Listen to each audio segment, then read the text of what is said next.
The state fired more than 1,800 employees for failing to get vaccinated. And if people do make a choice to leave service, we will replace them. We will find other people who do decide to become vaccinated. One of the hardest hit agencies was the Department of Corrections. Will the losses impact how the state runs prisons? King 5's Drew Mickelson joining us live. And Drew, employees are telling you that they're not feeling as safe as they used to be, right? Yeah, morale's down and they don't feel safe is what we've been told from the union and also some of the correctional officers. But Corrections Secretary Cheryl Strange told us that the agency's been dealing with staffing issues since before the pandemic. So she says they will be able to continue at what she called normal operations. Let's look at the numbers. 92% of Department of Corrections employees were verified as vaccinated, compared to 95% of all state employees.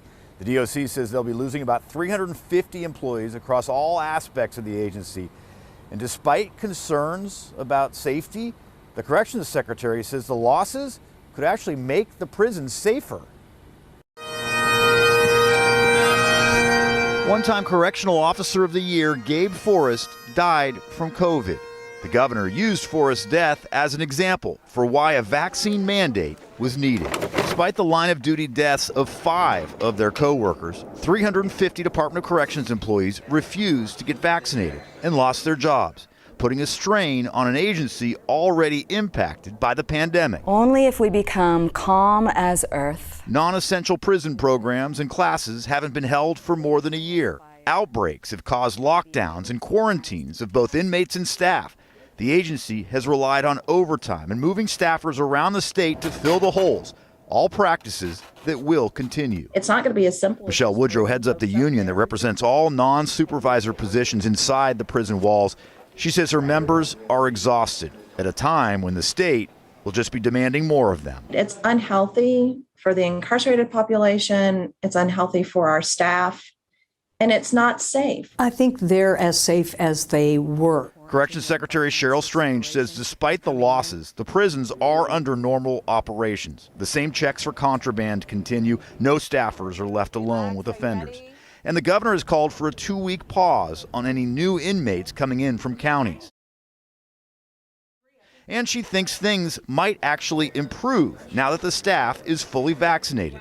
The emergency operations staff expects to have fewer outbreaks and exposures, with employees now better protected from the virus. Somebody would get a tag saying, you have possibly been exposed.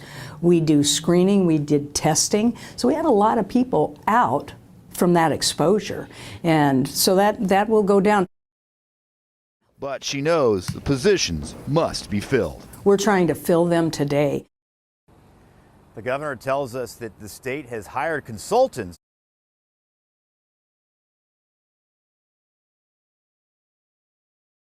to help the state hire the 1,800 plus people who were let go over this vaccine mandate. Live at the Capitol in Olympia, Drew Mickelson, King 5 News. Have you noticed that as everything around you seems to decline, one thing still grows? It is the power of your rulers. None of their plans and directives have solved your problems or made your life better. The only result has been their increased control over you at the cost of your freedom. Do you know why?